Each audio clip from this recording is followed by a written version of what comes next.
Okay दोस्तों, जैसा कि मैं बता रहा था कि अब मैं स्वतंत्र रूप से अपने अकॉर्डिंग एक माइनर सब्जेक्ट पर भी दे सकेंगे।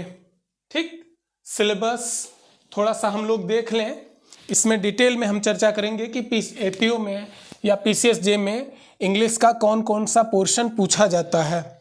ठीक, तो इंग्लिश लैंग्वेज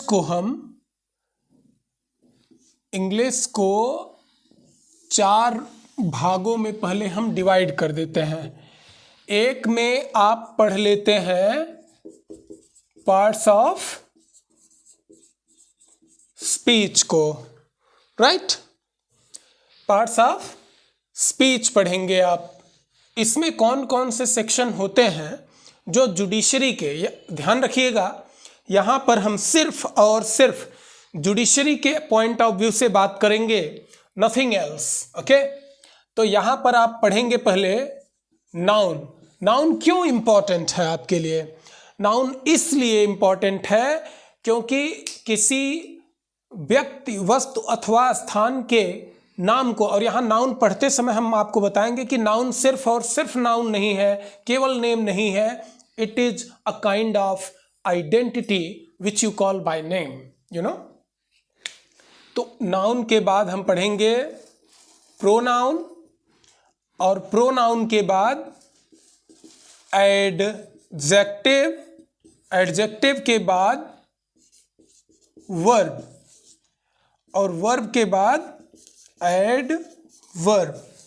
यहाँ नाउन और प्रोनाउन को एक साथ देखेंगे हम लोग, और फिर एडजेक्टिव इन दोनों की क्या करता है, विशेषता बताता है।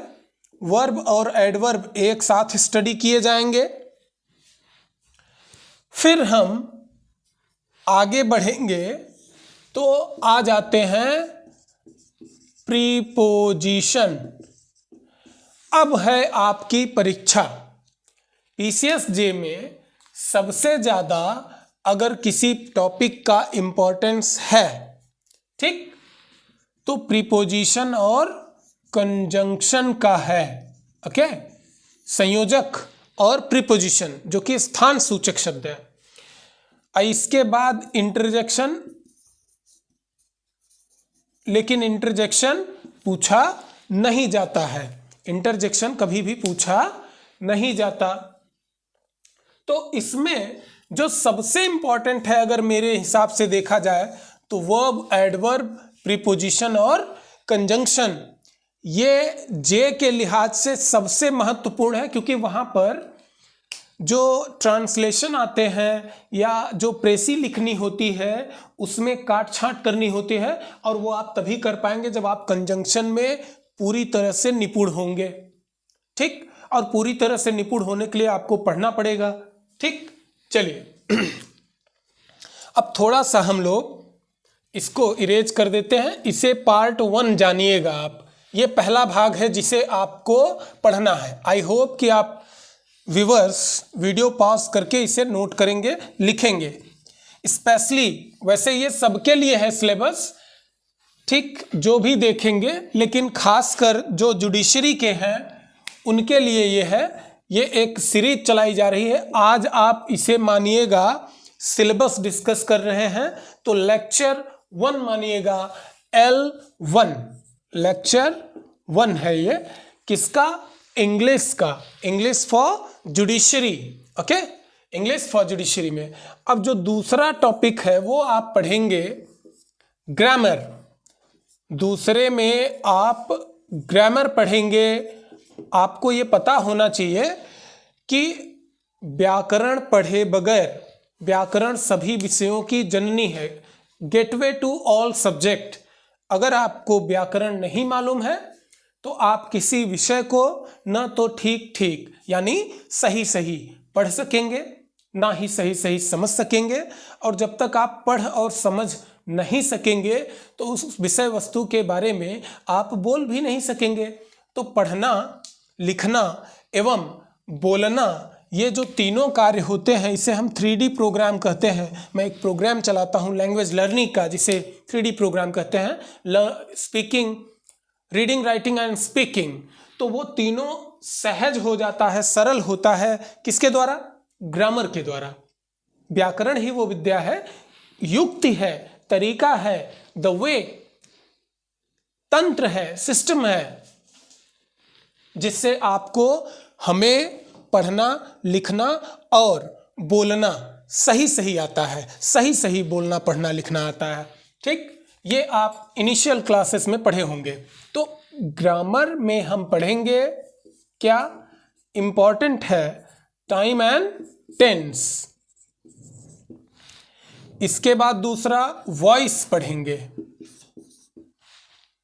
ठीक, और इसके बाद हम पढ़ेंगे नरेशन, नरेशन के बाद सिंथेसिस। अब सिंथेसिस जो है ये लॉ पॉइंट ऑफ व्यू से सबसे महत्वपूर्ण टॉपिक हो जाता है, ठीक। और फिर काइंड्स ऑफ सेंटेंसेज, यह भी एक तरीका है जहां पर आप किसी से बातचीत कैसे करते हैं, किस मोड में बातचीत का ऑपरेशन क्या होना चाहिए, वो चीज़ें आप सीखते हैं।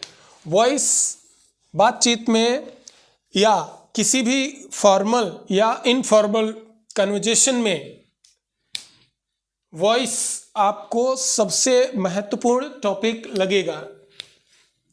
पैसिव वॉइस, वॉइस दो प्रकार की होती है, एक होगा एक्टिव वॉइस जहां पर कर्ता वाक्य बोलते हैं, उसे सब्जेक्ट सेंट्रिक वाक्य होता है, और दूसरा होता है पैसिव वॉइस जो कि ऑब्जेक्ट सेंट्रिक वाक्य होता है।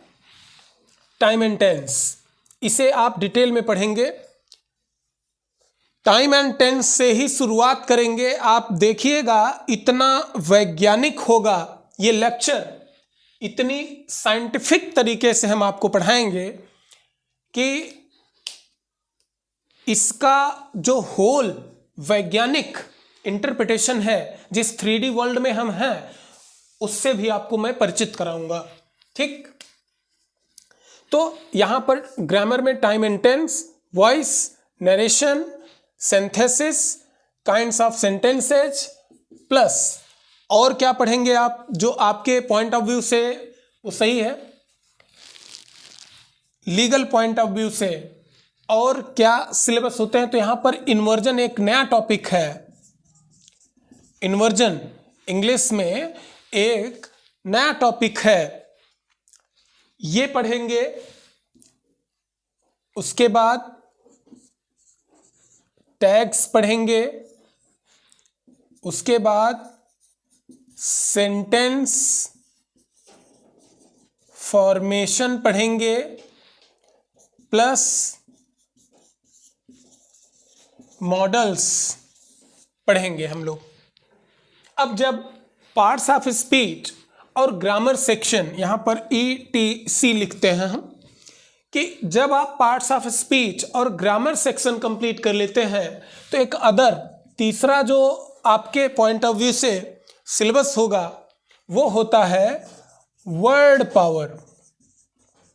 बिना शब्दकोश के आप किसी भी विषय में पारंगत नहीं हो सकते हैं, ये अटल सत्य है, यह यूनिवर्सल ट्रुथ है regarding any subject, any buddy, anything in this universe. शब्दकोश कैसा होना चाहिए? शब्दकोश आपका होना चाहिए लीगल। इवन आप लोग जानते हैं कि जब आप लॉ पढ़ते हैं तो वहाँ पर लीगल वर्ड्स की एक किताब आती है, लीगल लैंग्वेज की आती है, जहाँ पर लीगल लैंग्वेज सिखाई जाती है। तो लीगल वर्ड्स पढ़ेंगे, plus administrative words, plus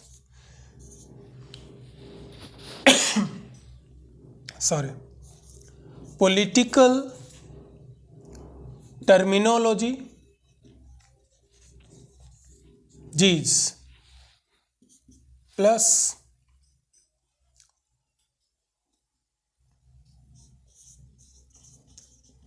previous years question solving on Anglo. ये जो चैनल है इसमें हम प्रीवियस ईयर के जो इंग्लिश के क्वेश्चंस हैं प्ले लिस्ट बनाएंगे। Play list is possible. तो उसमें इंग्लिश वाला अलग रहेगा, लॉ वाला प्ले लिस्ट अलग रहेगा। तो इंग्लिश वाले में प्रीवियस ईयर के क्वेश्चंस एंड पीडीएफ भी हम ट्राई करेंगे कि वहाँ पर संबंधित टॉपिक के पीडीएफ भी आपको दिए रहे ताकि आपकी इजी रीच हो, ठीक, आप वहाँ तक पहुँच सके। तो ये थर्ड पार्ट था जहाँ पर हम लीगल वर्ड्स आपसे डिस्कस करेंगे, ठीक है। और जो चौथा है वो है पेपर्स का, मतलब प्रीवियस ईयर के। इन सब सब्जेक्ट्स को आप पढ़ेंगे कहाँ पर? एंग्ला पर, इंग्लिश और लॉ। मैं बार बार बोल रहा हूँ कि एंग्ला जो ये चैनल है हमारा, एंग्ला, सिर्फ एंग्ला न्यूज एनालिसिस नहीं, एंग्ला न्यूज एनालिसिस में हम सिर्फ और सिर्फ, उसकी भी शुरुआत जल्द ही करेंगे, 1-2 दिन में उस पर भी वीडियोज जाने लगेंगे।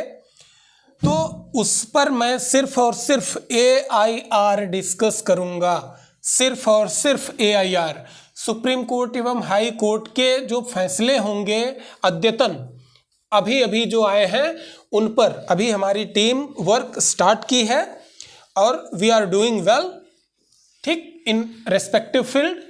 तो हम इसे जल्द ही, ठीक है, पोडियम पर लाने वाले हैं। Wait for the right time. और जल्द से जल्द हम इसे यूट्यूब पर पोस्ट भी करते रहेंगे चैनल पर, ठीक। अभी के लिए सिर्फ और सिर्फ इंग्लिश का ये सब्जेक्ट सिलेबस मुझे डिस्कस करना था, जो मैंने डिस्कस कर दिया है। तो मैं आशा करता हूँ कि आज का ये जो सिलेबस है, ये जो सिलेबस डिस्कस करने की मेरी क्लास की शुरुआत करने का ये जो पहला वीडियो है हमारी और आपकी मिश्रित जर्नी का, ये आपको पसंद आया होगा और आप हमारी और हम आपकी आकांक्षाओं पर खरे उतरेंगे। आप सभी व्यूअर्स से यही अनुरोध है कि अब इस वीडियो के साथ जो मेरी इस जर्नी का शुरुआत हो रहा है, इस यात्रा में आपका साथ हमेशा बना रहे। आप मेरे चैनल को लाइक, सब्सक्राइब और ढेर सारा प्यार दें, है ना। धन्यवाद। जय हिंद।